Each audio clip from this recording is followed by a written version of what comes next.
ጋር የተያዘ ሰፋ ያለ መረጃ ነው ለአድማጭ ተመልካቾቻችን ማድረስ የምንችለው። ሙሉ የትላንትና ስንል እንደነበረው የጦር መሳሪያ ርክክብ ነው እየተደረገ ያለው ማለት በሚያስደፍር መንገድ ነው መግለጽ የሚቻለው። አዘርባይጃንም ተከዶ የትም ቦታ ላይ ተከዶ የሚመጣ የጦር መሳሪያ ሙሉ ለሙሉ ለፋኖች ገቢ እየተደረገ ነው ያለው። አንሙት ባለፉት አንድ ወራት የአማራ ፋኖ ብሔራዊ ንቅናቄ ከተመሰረተ በኋላ በተደረጉ ኦፕሬሽኖች ከ15 በላይ የሚሆኑ የቡድን መሳሪያዎች በተለይ ዶሽቃ የሚባለው መሳሪያ ወደ ፋኖች የገባበት ሁኔታ እንዳለ ነው እየሰማን ያለው። ይሄ ትግሉ በተመሰረተ እና በተጀመረ በመጀመሪያዎቹ 6-7 ወራቶች ውስጥ በአጠቃላይ በሁሉም አካባቢዎች ላይ የአማራ ፋኖ እንቅስቃሴ በሚያደርግባቸው አካባቢዎች ላይ ያሉ የቡድን መሳሪያዎች ተደምረው 10 አይሞሉም ነበር። የተጀመረ የመጀመሪያዎቹን 6 ወራቶች ውስጥ ማለት አሁን ላይ በአንድ ወር ውስጥ በርካታ ያገዛዙን የጦር መሳሪያ መቀበል የተቻለበት በርካታ ተተኳሽ ገቢ የሚደረግበት ኦፕሬሽን በተሰራበት ሁሉ እጁን ያንከረፈፈ እጅ የሚሰጥበት በርካታ ምርኮኞችን በእጆች ላይ ያሉ ነው። ዛሬ አፋብና አመራሮቹን ስናወራ ነበር በስልክ በርካታ ምርኮኞችም እጃቸው ላይ እንዳሉ እየገለጹ ነው ያሉት። በሁሉም አካባቢዎች ላይ የሚማረከው ሚሊሻ የሚማረከው የጦር መሳሪያ በገፍ የሚጠቀስ ሆኗል። አንሙትና እንደው እዚህ ላይ የምታክልልን ነገር ካለ ዛሬም የተለያዩ አካባቢዎች ላይ ያሉ የድል ዜናዎች አሉ፣ እነሱንም ብታደርሰን ጠቅላላ አድርገን። መልካም አመሰግናለሁ። እንደማለም እንዳልከው ነው እንግዲህ የአፋብን መመስረት ያው ብዙ ፋይዳ ነው ያለው፣ ብዙ ትርጉም ይዞ ነው የመጣው። ወታደራዊ ትርጉሙ የሰራዊት እርካታው የሰራዊቱ አንድነት ያው ደውጊያ አንድነት አጠቃላይ የብዙ ነገሮች ነጸብራቅ ሆኖ በወጉ ሊቀርብ ያልቻለ ምናልባት እስካሁን ግን ባለፉት 40 ቀናት በጣም በርካታ ድሎች የተመዘገቡበት ነው። ምናልባት ያለፉትን 2-3 ቀናት መረጃ ከምዕራብዝ ደርሶናል እንደተመለከትከውና በተለይ በሁለት ዞኖች ከምዕራብ ቀጠና 2 ዞኖች ላይ የተመዘገቡ ድሎችን የተመለከተ መረጃ ደርሶን ነበር። በሰሜን ጎጃም እና በአዊ ዞኖች ብቻ የተደረገ የተቀናጀ ማጥቃት ቀደም ስትል የነበረውን የመሳሪያ ርክክብ በምን ያህል ደረጃ አደረገው የሚለውን መቸለታም ባለፉት 2 ቀናትን በስፋት ስንመለከተው የነበረ አይነት ግን በተለያዩ ወደ ግንባሮች ላይ እየተካሄደ ያለ በጣም በርካታ ድል ነው የነበረው። መቸለታ የቁጭ የምትባል ከተማና ቆይ የሚባል ከተማ ተምታተብኝ ሐሳብ ሳነሳ ነበር። ግን ቆይ ከተማ ላይ ራሱ በጣም በከፍተኛ ደረጃ ተመሳሳይ በጣም በርካታ መሳሪያ ወደ ፋኖ መግባቱን ጠቅሰን ነበር። ስለዚህ በሁለቱ ዞኖች እዛ ቀጠና ላይ ዛሬ የደረሰን መረጃ ላይ ኢንፋክት በሁሉም አካባቢዎች ላይ አውደ ውጊያዎች ቀጥለዋል። አሁን መታወቅ ያለበት ዓለም ስለ ኢራን ቢያወራም ስለ እስራኤል ኢራን ቢያወራም አገዛዙ የተለያየ አጀንዳ ይዞ ቢመጣም የአማራ ትግል ግን በከፍተኛ ሙቀት በከፍተኛ ግለት እና በከፍተኛ ድል የቀጠለ መሆኑን መገንዘብ ይገባል ለማለት እወዳለሁ። ጃዊና ዳንግላ ወረዳዎች ላይ ያለውን መረጃ የሚጠቅስልን የተላከልን ምንድነው? ለምሳሌ አንድ ዲሽቃ የዲሽቃ ፎሙዝ ከበርካታ ተተኳሽ ጋር ተገኘ ይላል። 3 ብሬን ተገኘ ይላል። 2 ስናይፐር 90 ክላሽ 22 ቦምብ 12 መከላከያ ተማርከ ይላል። 115 የክላሽ ካዝና ይላል። ወታደራዊ ሻንጣና ቁሳቁሶች ተማርከዋል ይላል። አሁን እነዚህ ለኛ የሆኑ ስያሜዎች ጥሪዎች ነው የሚሆኑት። እኔ አንደኛው ትንሽ ቅር የሚለኝ ወታደሮች አይደለንምና ይሄ ነገር ምን ማለት እንደሆነ በገንዘብ ተምነን ለማቅረብ እነዚህን ለማስታጠቅ ወገናችንን ምን ማለት እንደሆነ ለሚያውቀው ሰው ብዙ ነገር ማለት ነው። በጣም ብዙ ትርጉም ያለው ነው እውነት ለመናገር። መረጃው ግን ይቀጥላል። ኩምበር የሚባል ቦታ ላይ 200 ክላሽ 10 ብሬን ተመልከት። እንግዲህ እነዚህ በጣም በውድ የሚገዙ መሳሪያዎች ናቸው። በነገር ላይ 4 ስናይፐር 2 ዱሽቃ 4 መገናኛ ሬዲዮ 50 ሺህ ጥይት 150 የእጅ ቦምብ የአዋጊ መኮንኖችና ተዋጊዎችም ተማርከዋል ይላል። የትናንትናውን የጠቅሳል ፋግታ ወደ ግንባር ላይ 36 ጥቁር ክላሽ 20 ሺህ ጥይት ብዛት ያለው ቦምብና ወታደራዊ ቁሳቁስ ተማርኳል ነው የሚለው። ባለፉት ጥቂት ቀናት ብቻ በድምሩ ስንት ነው የሚለው ወደ 326 ክላሽንኮ ተመልከት። እንግዲህ አንድ ክላሽ ስንት ነው የሚሸጠው?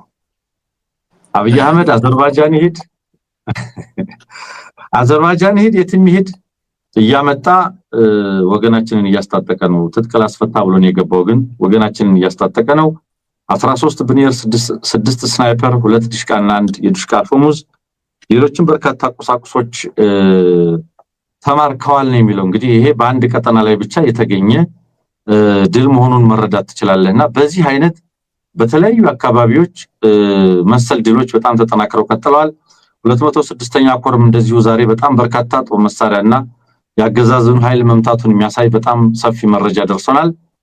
እና አረጋ ከበደ እንግዲህ ከቀጭን ትዕዛዝ ነው ከብልጽግና ገዢ ቡድን የተሰጣቸው። ክልላቸውን በራሳቸው የጸጥታ ኃይል ጠብቁ፣ ህብረተሰቡን አስተባብሩ፣ ወጣት ለውትድርና መልምሉ፣ በተለይ መከላከያው ለላቀ ብሔራዊ አገልግሎት ለላቀ ብሔራዊ ግዳጅ ስምሪት ላይ በመሆኑ የየአካባቢዎችን የየከተሞችን ደህንነት መጠበቅ አለባችሁ የሚል ተግሳጽም ያለበት ትዕዛዝ ነው የተሰጣቸው። እንዳውም ይህንን ትዕዛዝ ሲሰጧቸው ባለፈውም ስናነሳው እንደነበረው እንደ ኦሮሚያ ክልል ነው የተባለው። እንግዲህ ኦሮሚያ ምን ላይ እንዳለ አንተ ታነሳልን ይሆናል። እንደ ኦሮሚያ ክልል አካባቢያችሁን ጠብቁ፣ አመራሩ የተቀናጀ ስራ ይስራ በሚል ተሰጥቶታል። ነገር ግን በአራቱም አቅጣጫዎች በአራቱም ቀጠናዎች ባሉት የአማራ ፋኖ ብሔራዊ ንቅናቄ እዞች በጣም ከፍተኛ ወታደራዊ ድሎች ናቸው እየተመዘገቡ ያሉት። የደመነፍስ በለው የበቀል እርምጃዎችን በዛው ልክ ተጠናክረው ቀጥለዋል በአገዛዙ በኩል። ነገር ግን ፋኖ አሁን የያዘው ግስጋሴ በጣም ትልቅ ትርጉም ያለው በጣም ብዙ ቀጠናዎች ነፃ እያወጣ የትጥቅና የሰራዊት ርክክቡ በከፍተኛ ደረጃ የቀጠለበት ሂደት ነው ያለውና ይሄ ለምንድን ነው የሆነው የሚለውን ምናልባት ሐሳብ እንሰጥበታለን ብዬ አስባለሁኝ። አፋብን ወደ እንደዚህ አይነት ማጥቃት ውስጥ የገባው ወደ እንደዚህ አይነት አቅም ውስጥ የገባው ለምንድን ነው?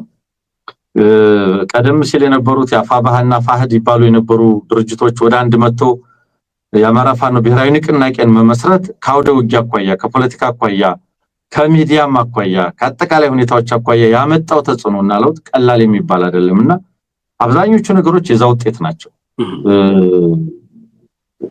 ውጊያ የቀነሰ ትግል የጠፋ የመሰለው ካለ በጭራሽ በከፍተኛ ደረጃ በሁሉም አቅጣጫ ከአገዛዙ ኃይል ጋር ውጊያ እየተደረገ ነው። የሆኑ ኪስ ቦታዎች ላይ አገዛዙ ያስቀራቸው ተዋጊ ዩኒቶች በሙሉ አሁን እጅ እየሰጡ እየተማረኩ የመሳሪያ እያስረከቡ በዛ ደረጃ ነው የሚገኙት። በነገራችን ላይ ምንም አሁን ደጀን እንደሌለ ያውቃል ያገዛዙ መከላከያ። ሚሊሻና አድማ ብተናው ቢያንስ እንደበፊቱ አሰልፎ የሚነዳው መከላከያ የሚባል አረንጓዴ መለዮ ለባሽ ያን ያክል እየተጫነው አይደለምና ከዚህ አኳያ የሚደረገው ውጊያ አይነቱም መጠኑም እየጨመረ ነው ያለው።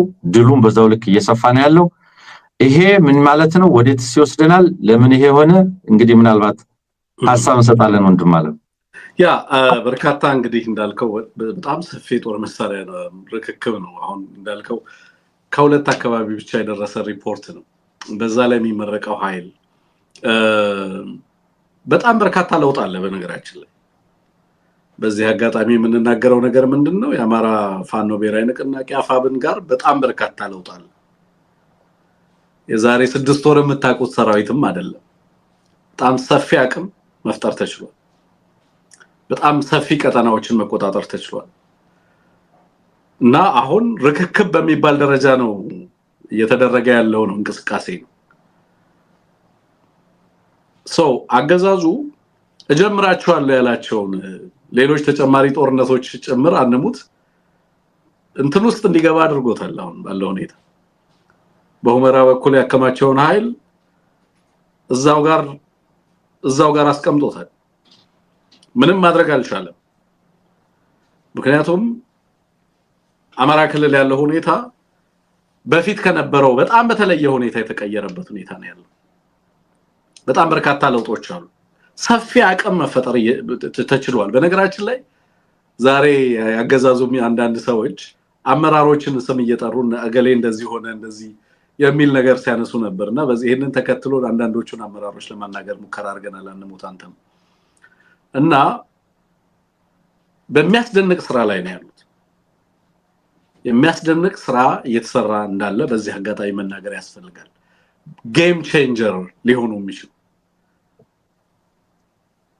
ምንም በዚህ ትግል ላይ በውጭ ያለው ሞቢላይዜሽን አንሙት እንደ ድሮ አይደለም ብዬ ማስበው። በውጭ ያለው በሀገር ውስጥ የሚሰራው ስራ ግን የሚያስደንቅ ስራ ነው እየተሰራ ያለው የሚያስደንቅ ስራ አፋብን ከተመሰረተ በኋላ እየሰራ ያለው ስራ የሚያስደንቅ በየአካባቢው የሚታየው ጥምረት በየአካባቢው ያሉ ሁለት ህዝቦች በመካከላቸው የነበረው ልዩነት አንሙት በርካታውን ኢነርጂያችንን ሰፊውን ኢነርጂያችንን ወደ ሆሪዞንታል ኮንፍሮንቴሽን ነበር በፊትም እናደርግ የነበር ራሳችንን ነበር የምንታገለው የማጥራት ስራ አንተ እንደምትለው ቀላል ስራ አልነበረም አይደለም ትግሉን መስመር የሚያሳይ ስራ ድርጅታዊ ቁመና መፍጠር አማራዊ መስመርን መፍጠር የጋራ ግንዛቤን መፍጠር ትግሉ ላይ ሰርጎ የገቡ ኃይሎችን የማጥራት ስራ እነዚህ ስራዎች መስራት ቀላል አልነበረም እውነት ለመናገር ያለፉት በርካታ ወራቶች አማራው በአንድ በኩል ጠላትን እየታገለ በሌላ በኩል ራሱን እየታገለ የቀጠለባቸው ሂደቶች ነበር የነበሩት እንደምታስታውስ ራሱን የመታገሉ ስራ ግን የውጭ ኃይልን ከመታገል በላይ ከባዱና አዳጋቹ የነበረው እሱ ነበር በእውነት በሚያስደንቅ ብልሃት በፈጣሪም በጎነት እና በህዝባችንም ጨዋነት በታጋዩም ማስተዋይነትና አርቆ አሳቢነት ምክንያት አንደሙት በጣም በርካታ ቋጠሮችን መሻገር ተችሏል እርስ በርስ ለማባላት መረጃና ትጥቅ ያቀብል ነበር አገዛዙ ትግል ውስጥ ገብቶ አንደኛው ኃይል ሌላኛውን እንዲመታ የማያደርጋቸው ኢንሴንቲቮች የማያደርጋቸው ድጋፎች አልነበሩም በርካታ ገንዘብ ተመድቦ በርካታ የዲስኢንፎርሜሽን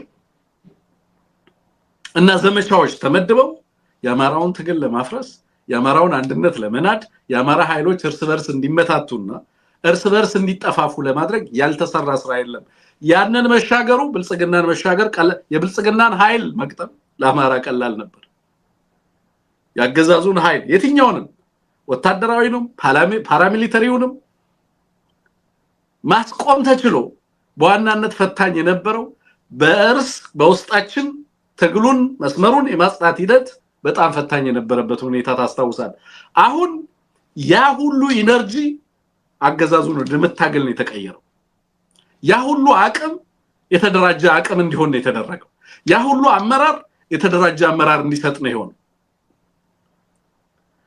አሁን አገዛዙን ከመታገል አልፎ ሌሎች አደረጃጀቶችንም ጭምር በኢትዮጵያ ውስጥ የማጠናከር ስራዎችን የመስራት ኃላፊነት አፋብን ላይ እየወደቀ ነው የመጣው በቀጠናው በአካባቢው ያሉ ጉዳዮችን ያሉ አደረጃጀቶችን የማጠናከር ከጉሙዝ ጋር የሚሰራውን ስራ ከአፋር ጋር የሚሰራውን ስራ ከደቡብ ልጆች ጋር የሚሰራና ወደፊት የሚሰሩም ስራዎች ጭምር የሚፈጥሩት አቅም በጣም የተለየ አቅም ይሄንን ሊደርሺፕ እንዲሰጥ ነው የዚህ ሊደርሺፕ ቫኪዩም ሰፊ ኃይል ፈጥራል መሬት ላይ ሰፊ ወታደራዊ ኃይል ፈጥራል ግን ደግሞ ያንን ወታደራዊ አቅም ወደ ፖለቲካዊ አቅም ለመቀየር የሚያስችል ስራዎችን መስራት ያስፈልግ ነበር ለዚህ ነው አሁን ወታደራዊ አቅማችን በአማራ ህዝብ የፈጠረው ወታደራዊ አቅም ያገዛዙን ኃይል ከመቋቋም አንፃር ሰፊ ውጤት እንዲያስመዘግብ ያስቻለው ምክንያት ይሄ ነው ለዚህም አገዛዙ ጀምራቸዋለሁ ብሎ በቀጠሮ ያዛቸውን ጦርነቶች ደግሞ ደጋግሞ እንዲያስብ የተገደደበት ሁኔታ ነው ያለው በነገራችን ላይ ይሄ አገዛዝ ጦርነት ያልጀመረባቸው ኃይሎች ይሄ አገዛዝ ጦርነት ራሱን አጠናክሮ አቅሙን አዳብሮ ጦርነት እስኪከፍትባቸው ድረስ ለዚህ አገዛዝ ጊዜ መስጠት ኦኬ ምን ማለት እንደሆነ መቼም ይገነዘቡታል ብዬ አስባለሁ ግን አማራ ላይ በሚደረገው መጠነ ሰፊ የማጥቃት እንቅስቃሴዎች ያገዛዙ ኃይልና የኃይል አቅም ላይ ከፍተኛ የሆነ የመዛባት ሁኔታ እንዲፈጠር ያደረገ ነው ብሎ መናገር ይቻላል አንሙት በጋራ በመንቀሳቀስ ረገድ በጋራ አቀድ የመመራትን ሁኔታ በተመለከተ ወታደራዊ ትብብርን በተመለከተ በየአካባቢው ላይ የነበሩ የፋኖ ኃይሎች በመካከላቸው የነበረውን ልዩነት አጥፍተው ወደ አንድ ድርጅታዊ ቅርጽ መምጣታቸው ሰፊ ለውጥ እንዲመጣ አድርጓል አንድ ወሩ ነው ከተመሰረተ ነው አንሙት አንድ ወር ከ10 ቀኑ በ40 ቀናቶች ውስጥ የተገኙትን ውጤቶች ብቻ በዝርዝር እንግዲህ መግለጫውን እንጠብቃለን ነገና ተነገወዲያ ሰፊ ሪፖርቶች ይወጣሉ ከዚህ ጋር ተያይዞ ብዬ ተስፋ አደርጋለሁ ባለፉት 40 ቀናቶች ውስጥ ምን አይነት ድሎች ተመዘገቡ ምን አይነት ወታደራዊ ድሎች ምን ያህል ምርኮኛ መጣ ምን ያህል ትጥቅ መጣ ምን ያህል አቅም ተፈጠረ የሚለውን ነገር ምን ያህል ወረዳዎች ነፃ ወጡ ምን ያህል ከተሞች ነፃ ወጡ ምን ያህል አካባቢ በፋኖ ቁጥጥር ስር ገባ የሚለው በጣም ሰፊ ሪፖርት ልናቀርብ እንዳልከው